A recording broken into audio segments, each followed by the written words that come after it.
جب کوئی دکھیے کے کام آتا ہے اور اس کی اعانت کرتا ہے تو پھر وہ راضی ہو جاتے ہیں. غریب پھنسے ہوئے ماں باپ، گھر بیٹی جوان ہو رہی ہے اور بڑھاپے کی طرف اس کا رخ ہو رہا ہے اور ان کے پاس ہمت نہیں ہے کہ ان بیٹی کو اٹھا سکیں، تو کوئی صاحب ثروت چپکے میں جا کے ان کی مدد کر دیتا ہے کہ تیری بیٹی میری بیٹی ہے اور اس کو تو نے گھر کی دہلیز سے اٹھانا ہے. تو پھر وہ ایک دم خوش ہو جاتا ہے اور آسودہ ہو کے اس کا انتظام کرتا ہے اس کی شادی کا.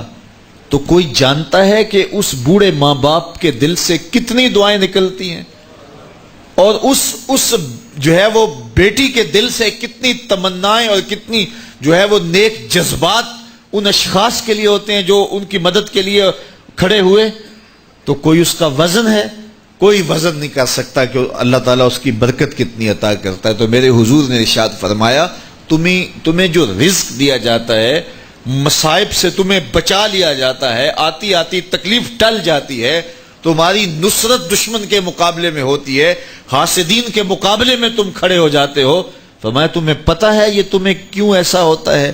فرمایا الا بدعفائکم، جو تمہارے معاشرے کے کمزور لوگ ہیں جن کی تم نے مدد کی، فرمایا یہ ان کی دعاؤں کا نتیجہ ہوتا ہے.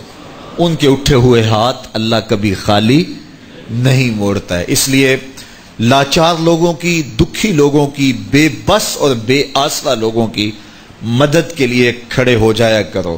وہ کسی نے کہا تھا کہ بڑوں کی بڑی بڑی خدمتوں سے وہ سکون نہیں ملتا جو چھوٹے چھوٹے لوگوں کی چھوٹی چھوٹی خدمتوں سے مل جاتا ہے. بڑوں کی بڑی خدمتیں بھی کریں تو وہ راضی نہیں ہوتے، لیکن چھوٹوں کی چھوٹی چھوٹی خدمتیں، یار غریب کو تو پیار سے کھڑا کر کے اس کے پشت پہ شفقت کا ہاتھ پھیر دیں تو وہ سارا دن خوشی سے گزار دیتا ہے کہ آج جو ہے وہ فلاں صاحب نے مجھے تکریم دی ہے، مجھے عزت دی ہے. تو میرے حضور نے فرمایا کہ تمہاری جو مدد ہوتی ہے اور رزق دیا جاتا ہے یہ تمہارے کمزوروں کی وجہ سے اللہ تعالیٰ تمہارے اوپر کرم فرماتا ہے. اچھا، ایک اور ذریعہ رزق کے اضافے کا حضرت عبداللہ ابن مسعود رضی اللہ تعالی عنہ کی مرویات سے. یہ حضرت عبداللہ ابن مسعود جلیل القدر صحابی ہیں. ان کے ہاں بیٹیاں ہی بیٹیاں تھیں.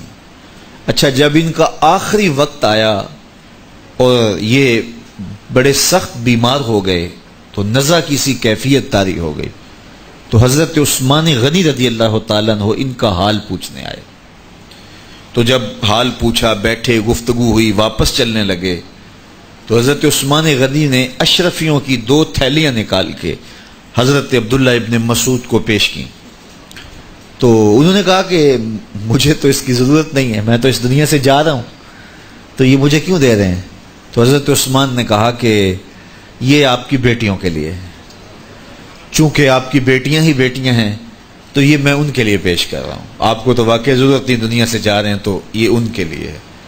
تو حضرت عبداللہ ابن مسعود نے پھر تھیلیاں موڑتے ہوئے کہا کہ میری بیٹیوں کو اس کی ضرورت نہیں ہے، اس لیے کہ میرے حضور نے فرمایا تھا کہ جس کے پاس سورہ واقعہ ہو اس کو غربت تنگ نہیں کر سکتی.